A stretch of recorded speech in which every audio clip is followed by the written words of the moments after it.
Welcome.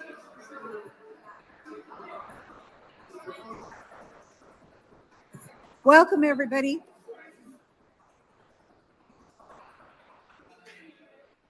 I think we'll go ahead and get started. I don't know if I can get.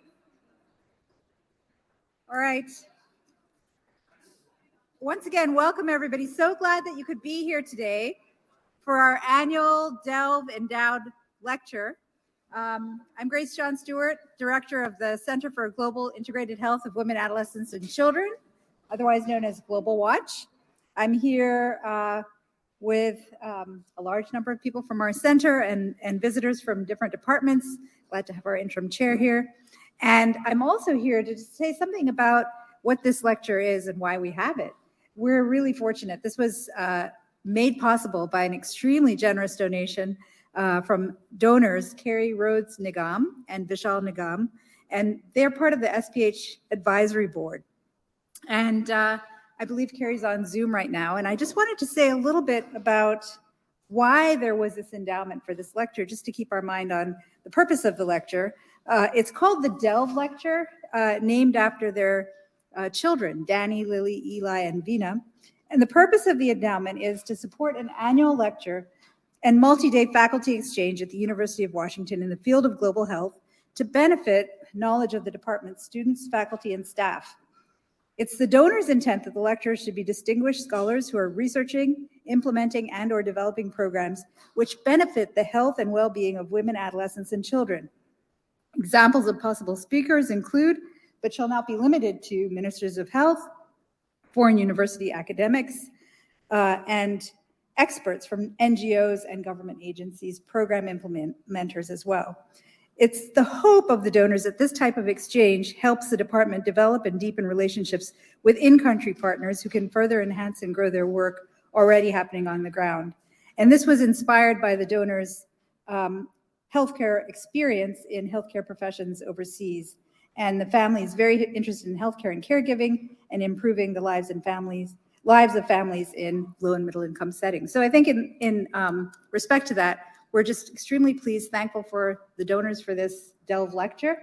Very excited. I'm going to have Dr. Irene Jaguna, who's come up. She's going to introduce our distinguished visiting speaker, and we'll go from there. Thanks again for coming.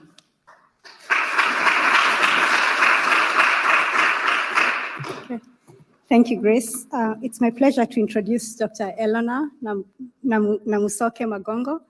Eleanor is a pediatrician and child health specialist with 15 years experience in the pediatric and adolescent HIV program in Uganda. I know there's a lot that was written in the flyer, but I'm going to step away from that and tell you something about Eleanor. So I first met Eleanor at an international HIV conference in Mexico in 2019, I believe. And Eleanor was actually looking for me because she had heard about our program on transitioning adolescents from pediatric to adult care. And in her own words, she wanted to bring that program to Uganda. And, I was really struck because it's rare for a policymaker to come up and, tell a researcher that I want to take your research to my country. So that really, really touched me because we, as researchers, we all want our research to go out into the world. And as I've gotten to know her better, I'm struck by the energy and the passion she has for children living with HIV and specifically implementing evidence-based HIV programming for youth in Uganda. She has led an impressive HIV program in Uganda, negotiating separate PEPFAR funds for youth programming. She brought the Zvandiri youth program to Uganda just by going there, learning what they're doing and bringing that to her country and negotiating funds for that. And I just heard that recently she's negotiated funds to also implement the transition work that, we had talked about in 2019. She puts youth at the center of her program as partners and as beneficiaries of the program. We visited Uganda, I believe it was last year, and we saw her interacting with this youth, and it was really, really inspiring to see the work that she's doing in that group. So as a young girl, Dr. Magongo told me that she wanted to be a doctor so that she could treat everyone for free. She didn't know that she needed resources, she needed systems to do that, But to me, her innocent childhood dream has come true at many levels. She has gone beyond her call of duty to make systems work for the children and youth she can see and those she cannot see. through her participation in multiple child and adolescent working groups organized by the WHO, by the Penta Foundation, and by UNICEF. And she's a very, very strong advocate for children within those working groups.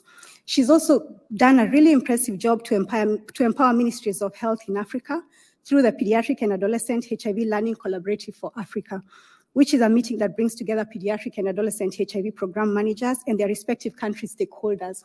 There are 30 countries that are participating in that program currently. She has also she was also founder of the International Pediatrics HIV/AIDS Symposium for Africa, IFASA, which is a pre-ICASA, which is another HIV conference meeting, where the goal of that program is really to empower Ministry of Health staff to gain research skills and conduct effective implementation research in their settings. And finally, her professionalism and her scientific curiosity inspires many researchers like me and many of us here who really desire to work together with governments to deliver evidence-based interventions. So it's truly an honor to have you here, Dr. Magongo, and welcome.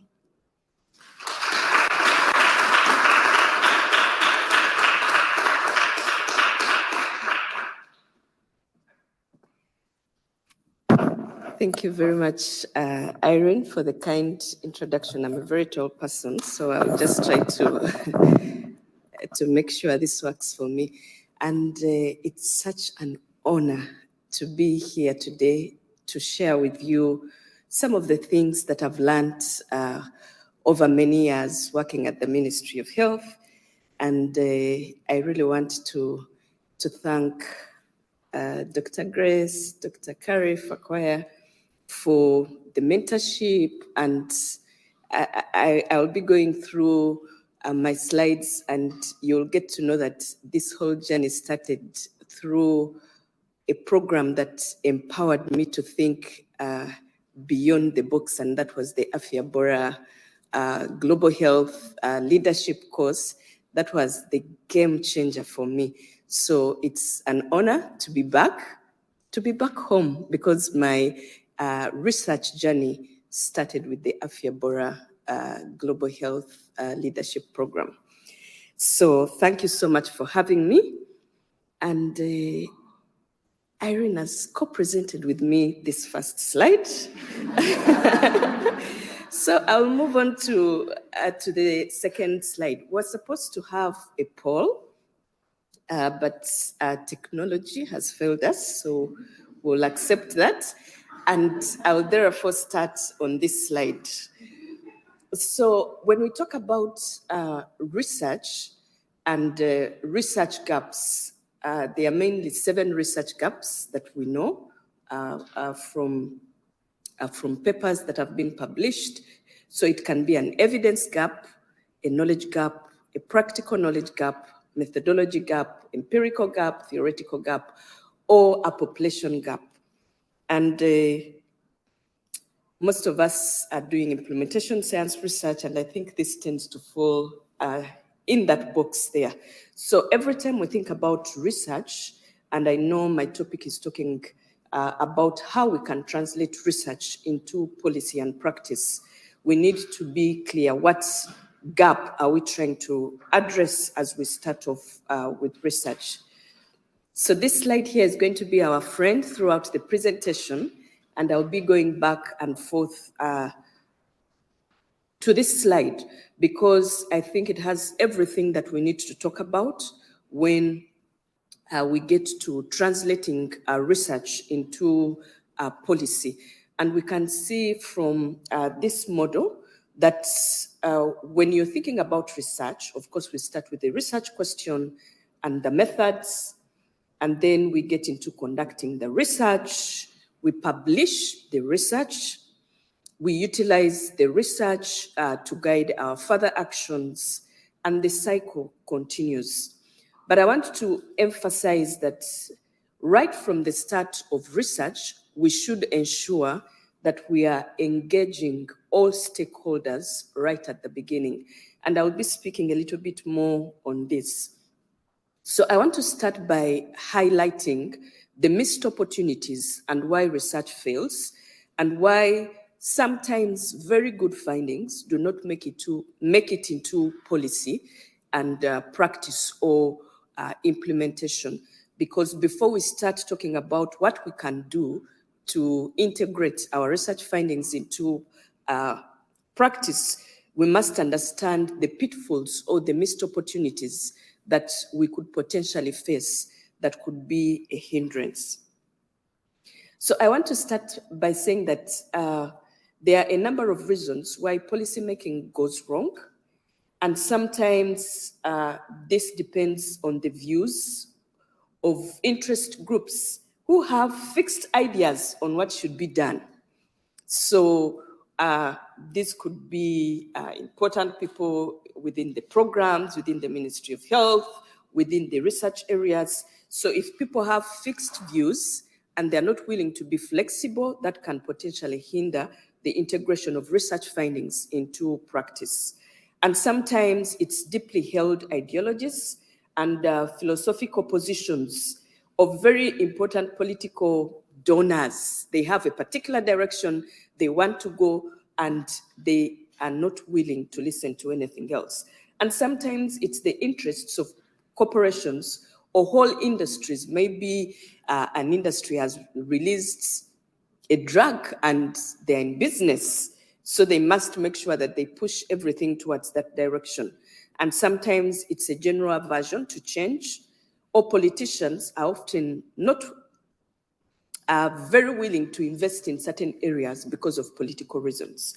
So this is just to highlight some of the general or overview of some of the things that make policy fail. So taking a deep dive and utilizing this circle that is going to be our friend through this presentation, I want to start by highlighting the first missed opportunity in defining the research question and methods. And I want to say that there's generally limited research experience among policymakers and program implementers. Sometimes people end up working at the Ministry of Health. Like me, I am trained as a pediatrician, and I was telling people today that my AP and biostatistics is this small because that lecture used to happen in the evenings at 6 p.m. And that lecture happened, training happened for just 2 weeks. So you can imagine if you've been standing on the ward for the whole day, and in Africa, unlike here, the first time I came for I think it was the spring or fall implementation science course through the Afya Bora program, I sat and I was like, oh, so you mean your lecturer can be your friend in the US? It was a very strange scenario when I saw students talking and laughing with their lecturers, because in Uganda, when your lecturer comes in, you humble yourself, you stop talking, and if it's possible, if you see them coming in this direction, you take the other direction. So there's generally limited research experience among policymakers and program implementers. And this is what research looks like for us as policymakers. You can't tell whether it is a ghost or a human being, whether you're seeing its reality. It's very ambiguous. So it's very important that researchers understand where we are coming from as policymakers. And therefore, stakeholder engagement is limited most times with policymakers, and implementers are not, we are involved at the tail end of the research process, but that should not be the case. And the understanding of what constitutes an evidence-based practice that is ready for scale is also very limited among policymakers. And I'll share a personal story. Before I got into the implementation science field, I used to think as a Ministry of Health person, if I have something that I want to address, and I call a few people in the boardroom, we discuss and go back and forth, and we come up with an idea of what is going to work, then that is an evidence-based intervention that we need to implement. So when researchers come to policymakers, we must make sure that we are at the same level. The other thing that I look back and I'm like, ignorance is really bad, because the understanding of a strategy from a policymaker is very different from an implementation science strategy. So from a policymaker's perspective, a strategy is, I have a problem. What is that broad thing that I want to do that has different maybe activities or things underneath it? So the broader picture is what we call a strategy. And we know that from research, and especially implementation science research, a strategy is very different from what a policymaker understands a strategy to be. So I'm trying to highlight that there's need for us to work together, there's need for training so that we are all on the same page. And generally speaking, we've seen that research has largely focused on generating evidence, but not on how to utilize that evidence to make decisions and to improve our programs. And this is how you think about us as policymakers. We often hear they are lazy, they don't know how to write, they do not even understand research. So why waste time? Let's go back. We'll go to them when we have the results. And this is the first missed opportunity that I want to highlight. When you come to a policymaker at the tail end, most likely they're not going to be interested in listening to what you have to say because you did not involve them in the first place. So we have seen researchers and policymakers working in silos. And what that results into is that many times the research questions are not based on the program needs. So a researcher comes, they're very excited about their work, but what you're telling me is very different from what my problem is in the program. So we need to get to that point where we are working together so that as a program person, I'm able to feed you with what the challenges are within the program. And then it is from there that you generate your research questions that will in turn inform what I'm doing. So there is a gross mismatch between the research questions and the actual problems that country programs face. So many times the results are not applicable to the program. And I'll be talking a little bit more on the timing of the dissemination of some of these results. So let's see missed opportunity too. So from this cycle, the second thing that we need to think about when we're talking about research is conducting research in a very participatory way. So this is what we sometimes see, researchers telling us, oh, when Ministry of Health teams ask, have you interacted with the recipients of care or the people that we are targeting? Sometimes the researchers will tell you, our research was very participatory. We conducted focus group discussions. But we know that in focus group discussions, you are coming to this team or the people that you're studying with predetermined questions, meaning that they have no input. And most of the times, it is more about the needs of the researchers. But we need to get to that point where we conduct research from a human-centered design, where we are more open-minded in terms of the questions that we are asking, where we seek to understand the behavior and the thoughts, the culture of the target group, and work with them to address their true needs. So when we use a human-centered design or a human-centered approach, we are going to the research participants, working with them, allowing them to voice their needs, hearing the voices of the young people, the voices of the caregivers, the voices of the community, and in turn integrating this into what we are doing. And that way, we will find that the results that we bring after our studies resonate well with the needs of the recipients of care or the target group that we seek to address or to support. And you know, when we are doing participatory research, there are so many things that come into play. And I'm going to highlight some of the scenarios in my 10 years at the Ministry of Health that I have seen. So sometimes I've seen policymakers and researchers get to this point where a study needs to be done, and the Ministry of Health, the researcher comes to the Ministry of Health person or the policymaker, and they say, I have this idea, I want us to work together. And the Ministry of Health person or policymaker goes like, but I'm the Ministry of Health person, I need to lead on this work.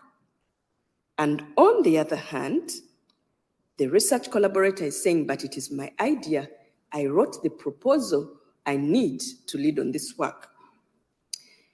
So, very many times, if you do not have a mediator, you find that good research fails at this point.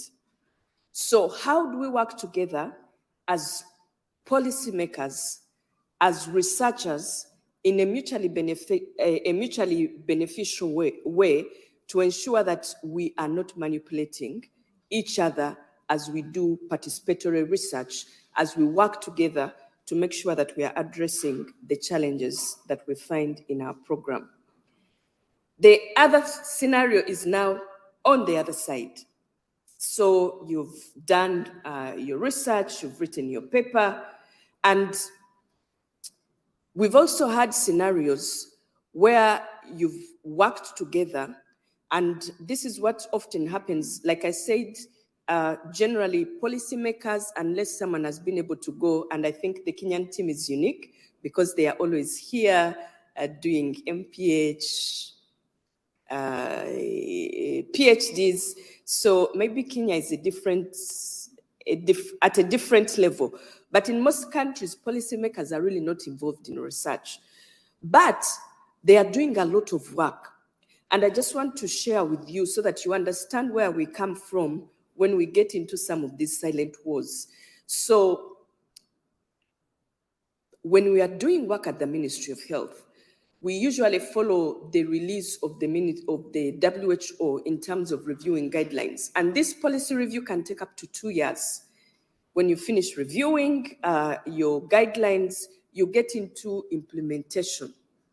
And then this implementation can range from 2 years to so many years. You've been collecting this data and you're very excited. Maybe you want to write about your idea, but we are generally not so good in data analysis and manuscript writing. And on the other hand, we've had stakeholders from researchers, donors, who also are participating in this work that we are doing. And they are participating at different levels. At the policy review, we have different stakeholders that engage. We work with researchers and donors to do support supervisions and a number of these activities. But what I'm trying to highlight here, that by the time we reach to a point where we have data that needs to be analyzed and written about, there's a whole lot of processes that have gone into this process of trying to get that data that now needs to be analyzed. And usually, some of the scenarios go like this. So this policymaker talks to a research collaborator, there's this work, can we write, Or sometimes the research collaborator comes and they're like, I have some bandwidth to help you analyze and write your work. And this is how it normally ends. Sometimes it ends by the research collaborator writing to the Ministry of Health person and saying, please let us know if you'd be interested in being one of the co-authors to this paper. And this just happened to one of my team members. He was leading, usually I allocate my team to different research projects. And for this particular scenario, there was an agreement on there was a meeting, who's going to be the lead author and all that. And last week before I came here, my colleague got a link of the research paper that had been published, and his name was somewhere in the middle. and yet he was, it had been agreed right from the beginning that he was going to be the primary author. So he was seeing the paper published, he got a link, and he's no longer the primary author. So as some of these things lead to breaking trust, there's a course I'm doing, and it is trust and power in research. When I first saw that, I was like, what does this mean? Trust and power in research. It's an online course that is being offered by a Center for Implementation Science Research. And when that scenario happened, I got to understand that as we do research, trust is very important. We have to get to a point where we trust each other and we mutually respect each other, and we are working together as a team to build each other without the policymakers being manipulative because you've come to do research in my area, I must lead on it. And on the other side, the other stakeholders not also being manipulative of relationships that build us as we work together in research.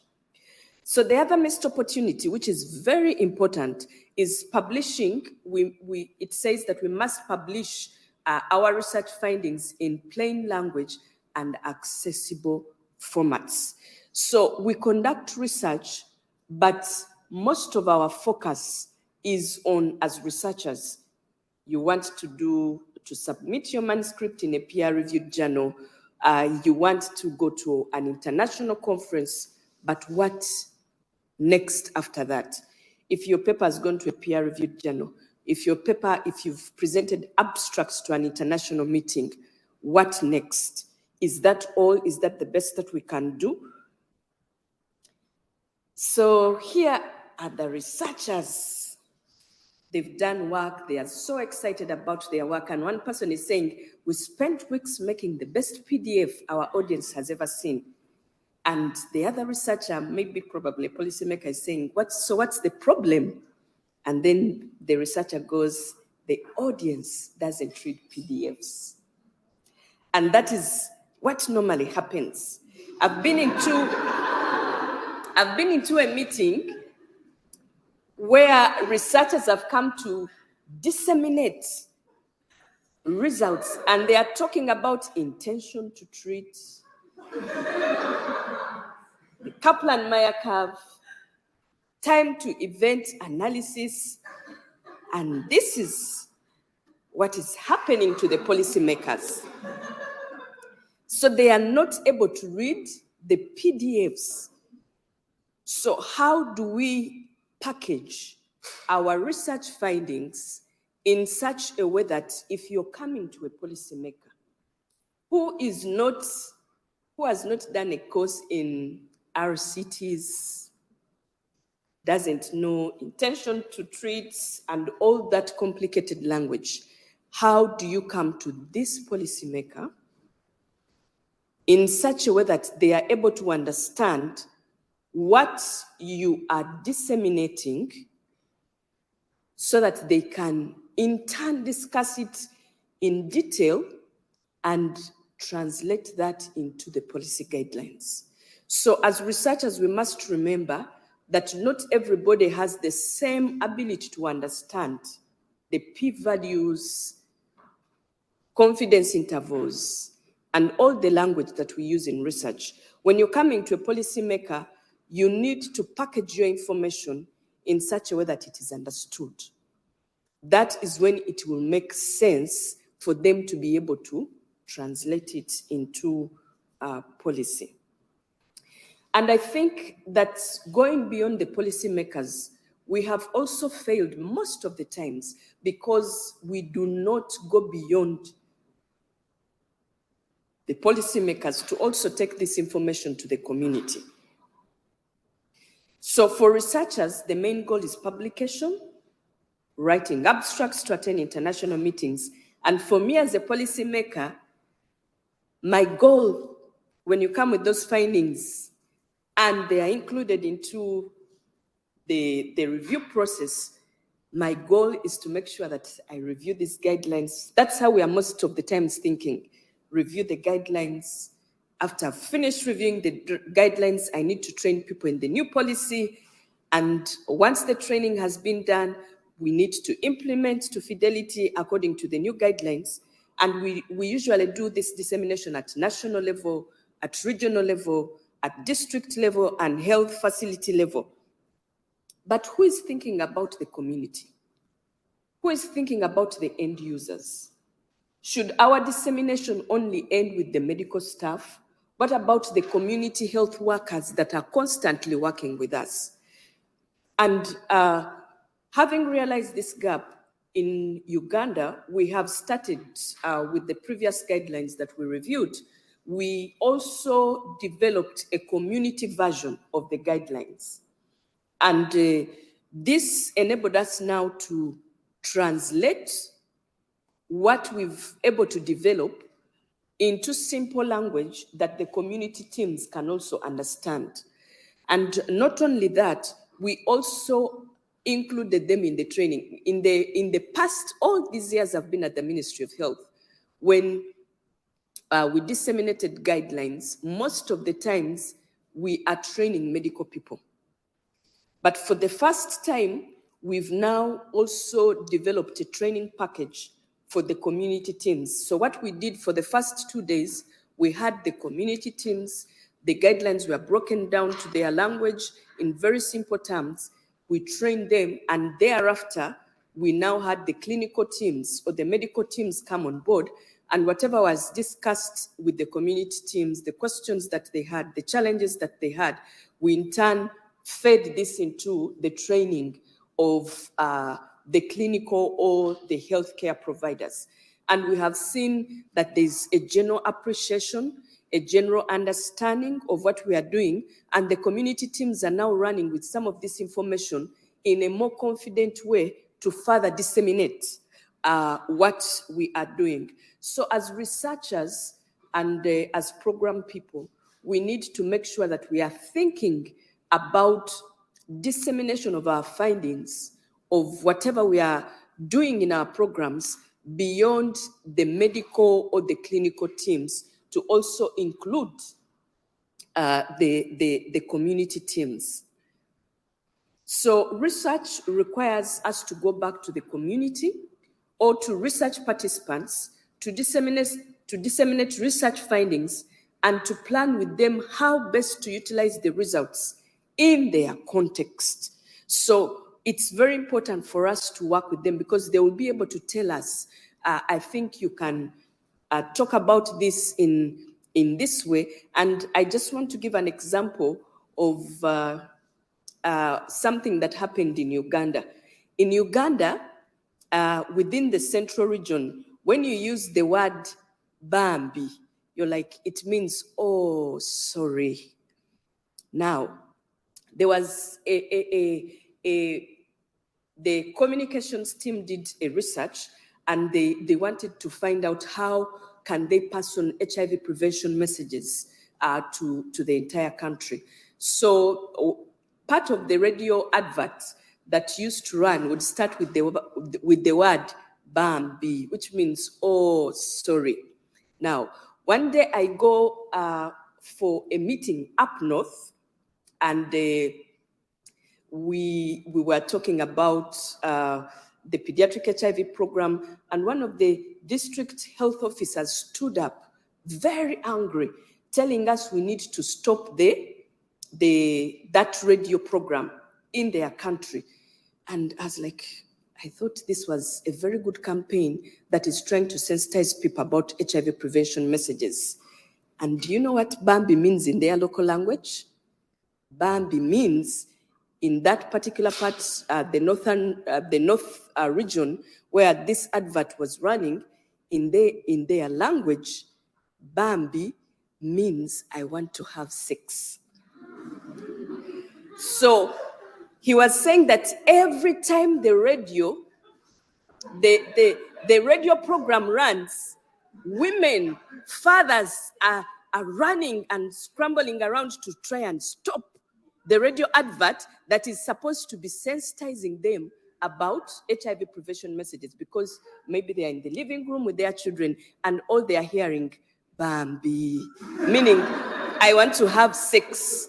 So who is thinking about the community in terms of the way we package our research information as we go to the communities? So it's very important that whatever we do has to have a community input, so that as we disseminate our findings, as we implement our programs, we are not instead doing harm when we intend to do good. So the other missed opportunity, again, looking at this cycle, is placing research findings in the context of other knowledge and social cultural norms. So allow me share with you part of the culture in Uganda from the eastern part of the country. We all know that research findings have shown us that when you do voluntary male medical circumcision, you reduce the risk of acquiring HIV by almost 60%. So in Uganda, there's a tribe called Bagisu, and so they have a Bamasaba cultural dance. And this dance or this culture is celebrated after 2 years in the country, and usually I think it's on even years. So every even year, all over the country, wherever this particular tribe is located, there will be a celebration. And it is a traditionally circumcising culture. And for you to be considered a man, you must go through circumcision. The way you're seeing that gentleman standing with that blue piece of cloth. So to show that you are a man in this culture, you have to stand the way he's standing, and an elder comes with a very local knife. And for you to show that you are a man, they circumcise you publicly. You're not supposed to shake. You're not supposed to cry. That is what makes you a man. So you must be brave. And once you've been circumcised, normally these men will walk around in those pieces of clothes because they can no longer wear their trousers or shorts. And the elders come to congratulate you about transitioning from being a boy to being a man. So for the men who are in this room, when you go to this particular culture, you will most likely sit with the women on mats because you are not a man according to their culture unless you are circumcised this way. And they do not recognize circumcision in hospital. So if you do not take context into, let's say you were research and you're doing voluntary male medical circumcision, if you do not take into context this culture and you're going to do this research in this environment, you will definitely fail. And when we started doing voluntary male medical circumcision, this region was one of those regions that really was not taking up the intervention. So it had to take the Ministry of Health to sensitize the leaders, tell them about the dangers because they were sharing the knives. You circumcise here, you circumcise, there are usually over 20 boys who are going to be circumcised. And this knife was being shared across all these young people. So it had to take the Ministry of Health to sensitize the elders in this community for them to accept safe male medical circumcision. So as we do research, context matters a lot. As a researcher, how do you put the context, the cultural practices of the people we are going to study into, how do you integrate that into your research? Because at the end of the day, if you do not take this into consideration, you'll come with your beautiful findings. You want them integrated into policy, but they will be rejected because the society and the culture thinks in a different way. So again, this can potentially be a missed opportunity if the context is not well thought through as you do research and as we take these research findings into implementation. The other missed opportunities are making decisions around KT6 and KT5, where we have to make decisions making decisions and taking action informed by research findings and influencing subsequent rounds of research based on the impacts of knowledge use. And I want to share a personal story. When I had just joined the Ministry of Health, that was 2013, my supervisor, I generally have a very curious mind. When I get into a place, whether I'm visiting a friend or I'm going somewhere, the first thing I look is, what can I learn from this environment? What can I take back home? What can I use out of this environment to improve me or to improve what I'm doing? So when I joined the Ministry of Health, I kept going to my supervisor with so many questions. Can we study this? Can we study this? And one day he walked up to me and he told me, I am very disappointed in you. You are more interested in research than program work. And I was very confused because in my mind, my thinking was, if I'm doing program work and there's something that is not working well, I need to go and investigate and see what is happening and then bring that back. So here was my supervisor telling me he's disappointed in me because I should be focusing on program work, and I'm now trying to meander into research.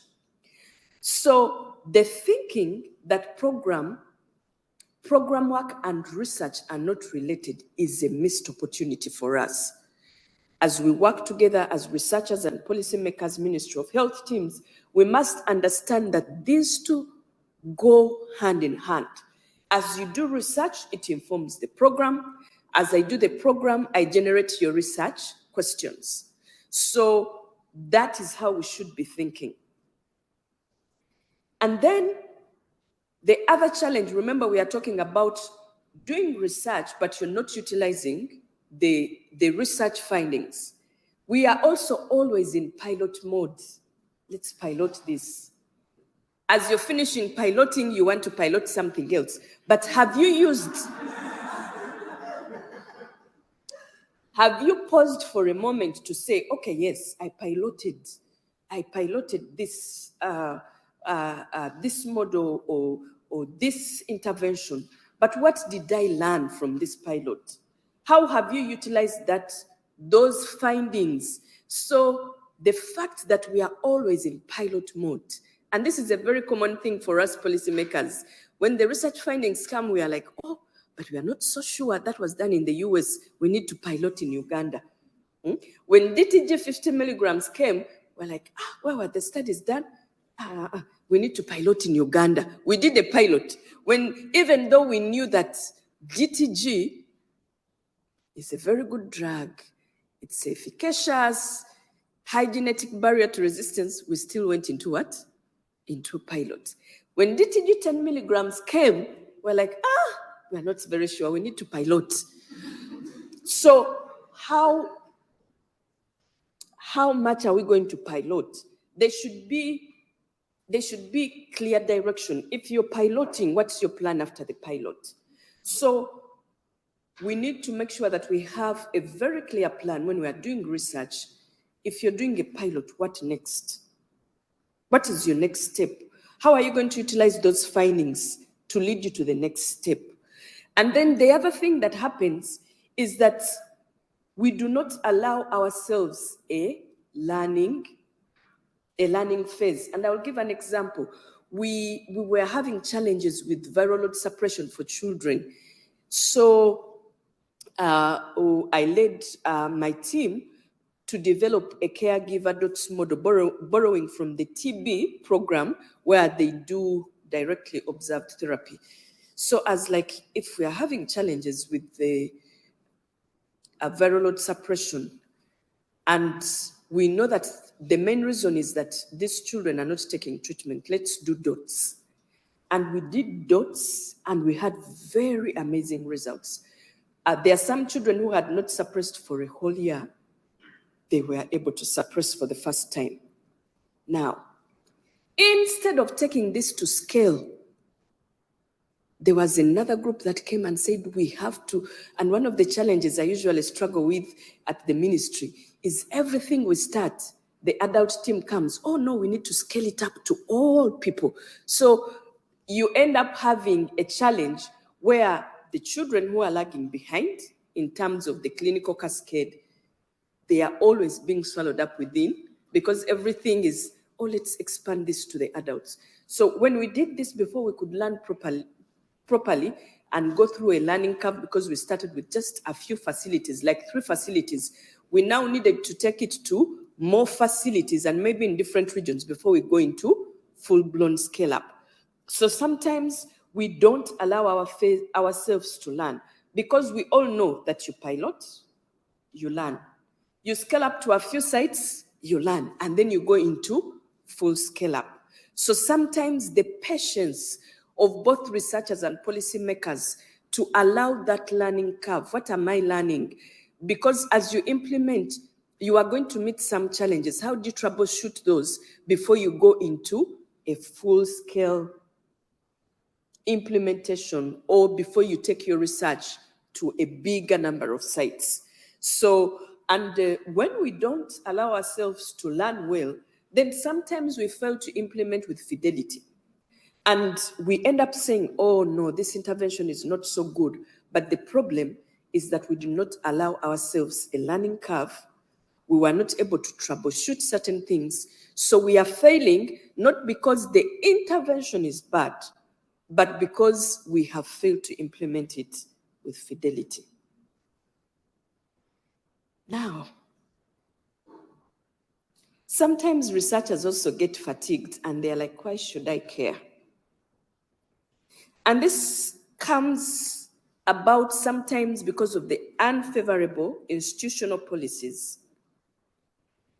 I have had people who are working in research institutions back home, and they say, I'm no longer motivated to write research grants, because we all know what it means to write a research grant. You're going to sleep late, you're going to write for many weeks, you're going to go back to that document until you don't understand what you're writing. It is going to be challenging. So for someone who comes and they're very interested in writing, how do we motivate them? I do research through different research institutions back home. So I was interacting with researchers from this institution, and they were like, no, I'm no longer bothered about looking for ideas, because at the end of the day, if I am working so hard to bring in the grants, and I'm in the same unit with this person who sticks to whatever they've been told to do, they come in and go, no innovation, they're not looking for ideas, there's nothing, no motivation, so why should I care? So how do we look at our institutional policies to motivate? It might not be a financial motivation, but how do we motivate? If you are working in an office, if you have a team of 10 people, and 2 of them are always writing and bringing in grants, money is coming to the institution, how do you motivate these 2 people differently from the other 8 who are walking in to implement the study that they were recruited to do, but they have no innovative mind whatsoever? They have no motivation whatsoever to try and bring in additional grants. I also know that in some institutions, yes, there are people who have a cap, You bring in 5 grants, your salary stays the same. But I also know that there are some people who are paid by the research that they bring in. So sometimes if you are in that second bullet, then your focus is going to be to write and do research. You are not going to care so much about what happens after that grant, you receive that grant, or after you've implemented that grant. Your focus is, what next grant can I get, because I need a salary for the next year. So how do we create a balance so that on whatever payment methods you are on, you are still able to bring in more research grants? And if you're under bullet 2, you still mind about the dissemination and ensuring that the findings that you're getting, you are integrating them into policy and practice. And then that one. I have also seen researchers frustrated by the mighty finance manager or the mighty research administrator who has no value for the time this researcher is putting in to write the grants. When the money comes into the institution, it is being managed by someone else. When they want to requisition that money to do their activities, it is a problem. So how do we create a balance in such a way that the researcher respects the person who is managing this grant, but on the other hand, the person who is managing this grant is also respecting the researcher, and we are working in a mutually respectful environment. So sometimes we are not patient enough to go through the learning curve. I've already talked about that. And the lack of mutual respect for each other sometimes is a problem. And when we have these challenges, they lead to lack of a proper implementation, and in turn affect what research is being generated, how much evidence is getting into policy, and therefore what we are implementing. You know, when I saw this picture, I was like, if I left early on a particular day and then my husband came back and I looked at him and he had the blue and yellow socks, I would be concerned. I would begin asking myself, is he okay? Is everything going well? And yet, this is what happens to us.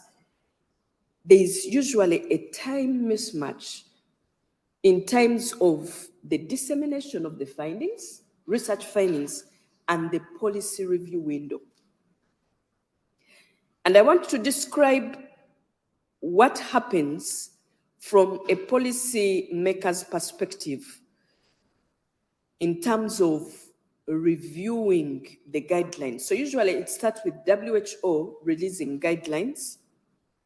And when WHO releases guidelines, each person in the Ministry of Health, for instance, for me, who is leading the Pediatrics and Adolescent HIV work, I will look at the guidelines, look at the pediatrics sections, look at the current policy that we have, and then begin thinking through what we need to maintain, what we need to modify, and what we need to change. And after I have done that, I convene the first technical working group that focuses on children and adolescents. We get consensus at that level. If there are changes they want me to make, I incorporate them into the draft. I come back to the technical working group, and then we convene the National ART Advisory Committee. We give feedback. We go back to the technical working group, because sometimes the National ART Advisory Committee will say, no, you're proposing that, but we do not agree with this. So you have to go back and give feedback to the technical working group. And then you have a near final policy document. This is presented to the senior and top management of the Ministry of Health. And then you now have a policy and guidelines document that is final. And this usually takes us about 2 years, almost 1.5 to 2 years period to go through this process. So it's a lengthy process. So now, sometimes when you've just finished a process like that, then Dr. Irene Njuguna comes panting, knocks on your door, and she says, you must listen to me. I have important research findings. But remember, you have been doing this for the last 2 years, and the document is now final. There's a lot of resources that goes into the review process. There are so many meetings that are convened, and that is money. There's capacity building that goes into the training after the review of the guidelines. There's support supervision, post-mentorship trainings. And when a policymaker, a researcher, comes when the document is final, there's nothing that we can do. So the mismatch between the time the results are coming out and the review process sometimes fails the translation of research findings into policy. So you have very good findings, and I will give you an example. In Uganda, Uganda was one of the countries that implemented the study that saw us move from efavirenz 600 milligrams to efavirenz 400 milligrams. And I remember I was attending the IAS meeting, and the studies were being disseminated. And I was like, oh, you mean this was done in Uganda? So the dissemination was at international level, and the Ministry of Health didn't know. So after the IAS meeting, the team comes to us and says, but we've seen you've maintained the 600, but we did this study and WHO has accepted that we need to move from 600 to 400. But we said no. So as Uganda, even though the study was done in Uganda, while everybody was moving to 400, we remained at what? At 400 milligrams. Why? The policy window had already closed. The documents had been reviewed. Printing of the documents had been done, and it's huge sums of money. I think my screen has blacked out. I might need some help. My screen has blacked out. Oh.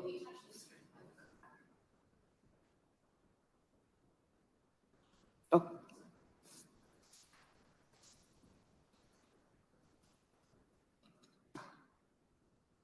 Are you trying to see something else? Can you put it for me? Okay. Technology. So the other missed opportunity is something that I've heard over and over. We do not fund Ministry of Health to do research, sorry. And I'm asking myself, who can change this narrative? And the reason why sometimes funders do not want to fund Ministry of Health to do research is because of the bureaucracies in the way our funds are managed or the requisitions are made. But it's important to understand that there's no one who is in a better position to identify the program gaps and initiate research to address these challenges. So as we talk about collaboration between researchers and policymakers, it's important that we also understand that Ministry of Health teams can also conduct research. And we are in a very good position to know exactly what research we need to address our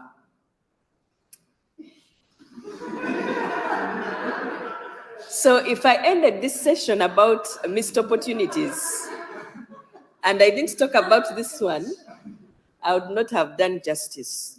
So when I arrived on Tuesday, I had a very wonderful session with Kate and Stephanie, and they were taking me about the mission statement of Global Watch. And I noticed that there's a missed opportunity for translating research findings into policy. We say we make scientific discoveries, excellent. We cultivate leaders, beautiful. Bridge disciplines, wonderful. To advance the tightly connected health and well-being of women, adolescents, and children. But where is the translation of policy? Of these findings into policy? And I know, having been a part of the Afya Bora and having rotated in that time, we went to Kenya.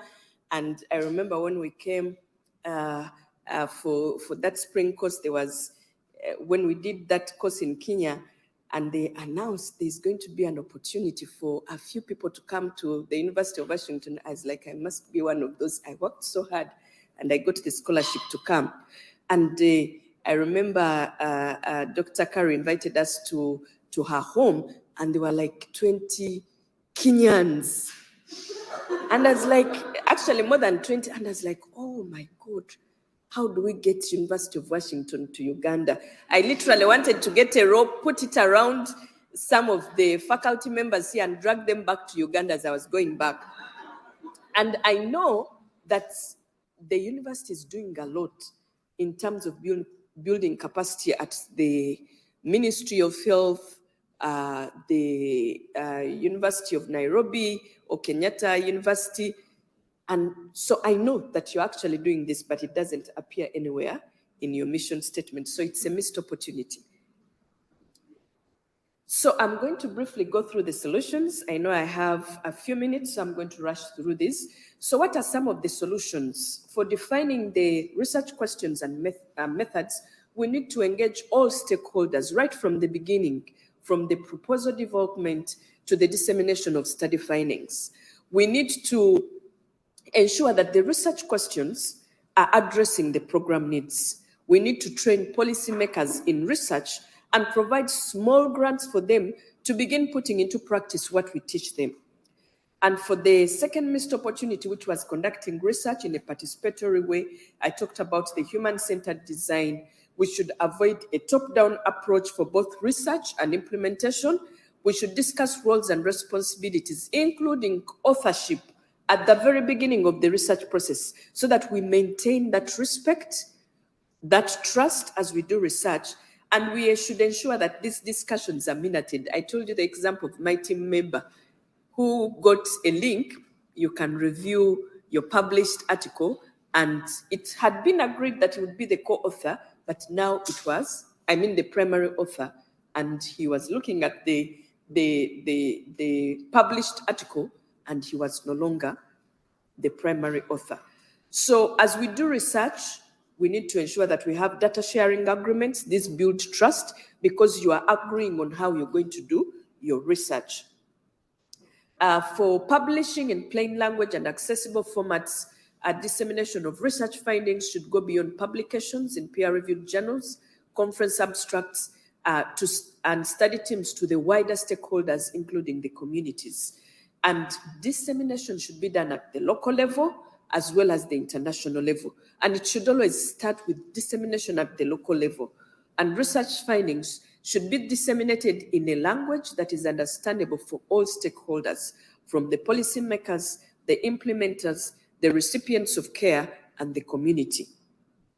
And then for the missed opportunity around contextualizing our research findings, it's important for us to have community advisory boards, and these days youth advisory boards as well.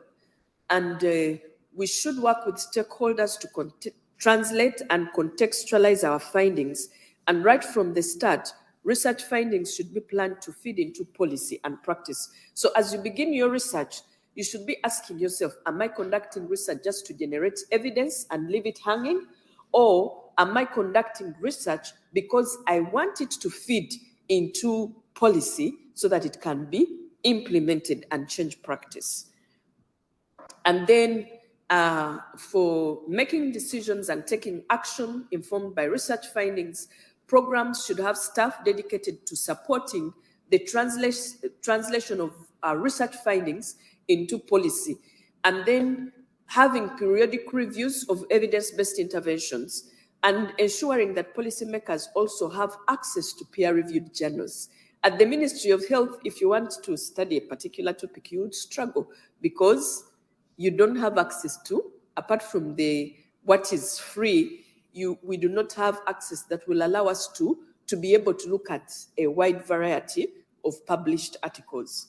And then influencing subsequent rounds of research based on the impacts of knowledge, meaning that you generated research, you gave it to me as a policymaker. I included it in my policy. I've been implementing it. You should be able to come back as a researcher and say, what have you learned? This evidence that we brought into policy that we've been practicing, how are things going?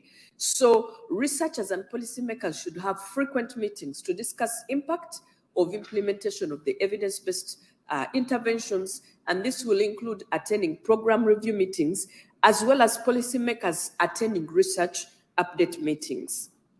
So I want to end by showing you some of the things we've been able to do in Uganda to address some of these gaps. So in Uganda, all technical working groups, including the National ART Advisory Committee, are chaired by colleagues from universities and those who are actively engaged in research. So as a result, research questions are focused on program needs.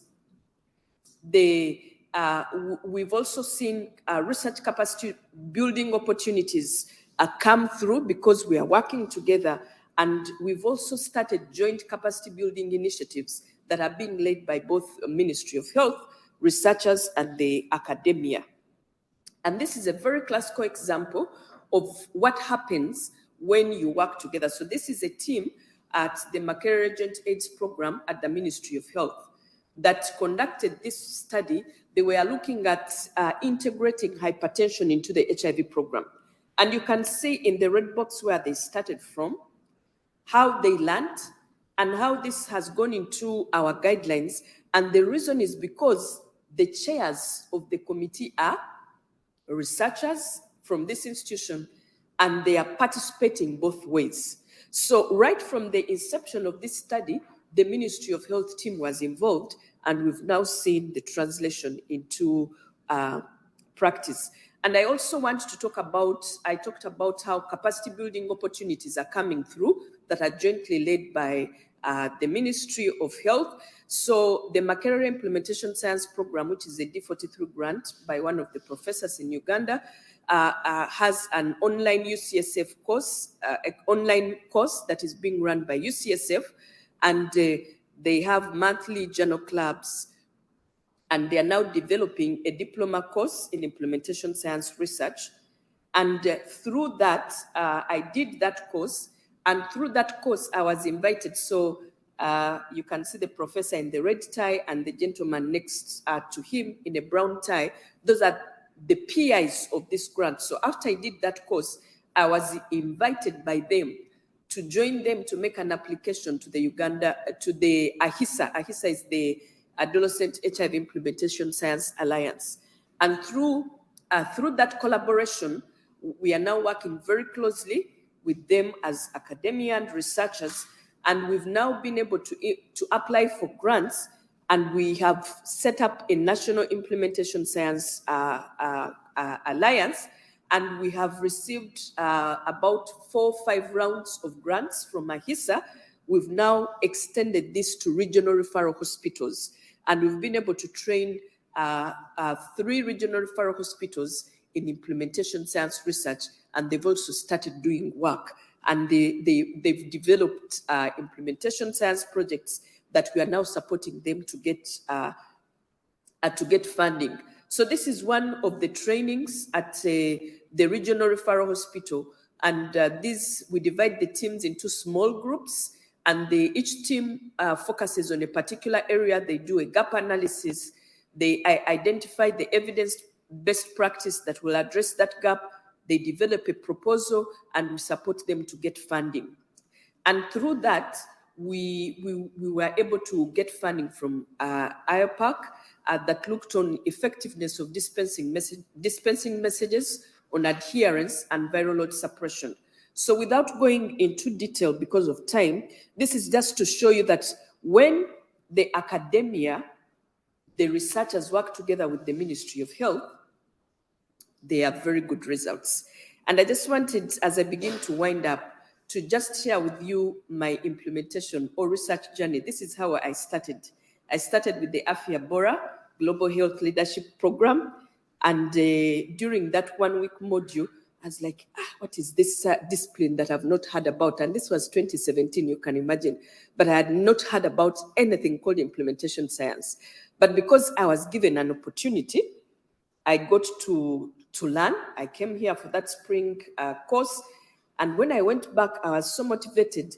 I had to look around, where else can I get additional training?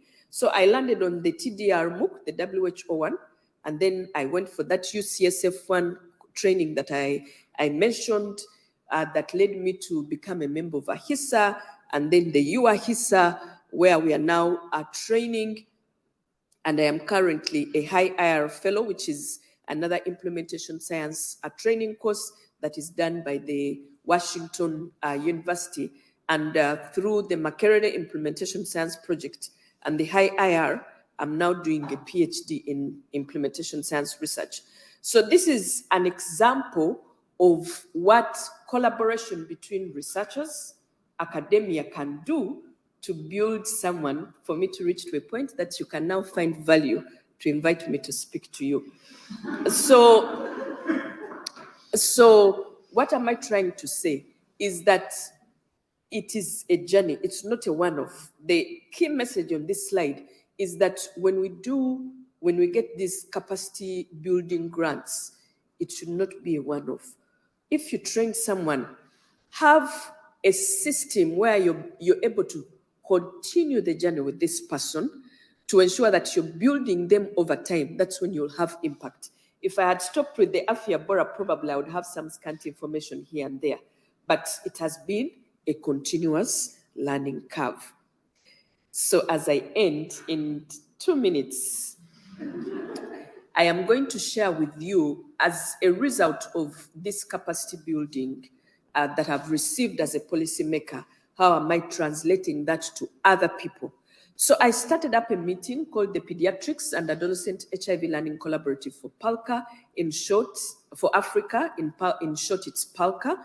And the objectives of this meeting is to foster learning, innovation, and collaboration among countries on the African continent. We provide a platform for sharing materials. It's not abstract-driven. We share guidelines, curricula, job aids, and we maintain a directorate for Ministry of Health teams. It's focused on Ministry of Health people, but they come with their different stakeholders. And we facilitate networking between the countries. And we convene over 30 African countries. We are now organizing our 6th meeting. This was our 5th meeting in Benin, in Maputo last year. We are now organizing our 6th meeting that is going to be in Benin. And this time we are going to be focusing on strengthening community systems to improve pediatric HIV programs. And this is another meeting that I've also been able to start. And for both meetings, we've included implementation science capacity building. This is another meeting. You can check up our website for details. This one is abstract driven. It's held every 2 years. It's implementation science oriented, and we give out implementation science grants of $12,500 to young African researchers to conduct implementation science, because I have come to appreciate the value of implementation science in improving programs. Bridging evidence to practice gap. The know, do gap. Implementation science. So we give out grants to about 3 people, and we are now partnering with the high IR, the Washington University, Professor Elvin Geng, to strengthen the implementation science component. And through the high IR, I've also got an opportunity to become faculty for the African Hub that is being established, that will run at the University of KwaZulu-Natal and the University of Zambia to further enhance implementation science capacity building. And these were our grantees for the 2022 implementation science grants. We had someone from Kenya, and someone from South Africa, and someone from Uganda. And Beth from Gabon received a peer learning visit. So for the peer learning visit, whatever you learn that is of interest during the meeting that you think addresses your gap, we ask them to write to tell us what gap do you have, how is the best practice that you've learned at the meeting going to address your gap, and then we give them a peer learning visit to allow them to go to another country. So Beth from Gabon went to DRC Congo to learn about an integrated EID platform. I'll skip that and end with this. So through this whole journey, I have also been able to start the Uganda Paediatric ART cohort that aims to establish an observational cohort in health facilities, looking at uptake and impact of new treatments in children, building upon existing data systems to inform national programming and global research to strengthen capacity. And we are working with the team from MRC, the MRC Clinical Trials Unit. They are mentoring us because they manage the largest European pediatric HIV cohort. So they are supporting us to establish this.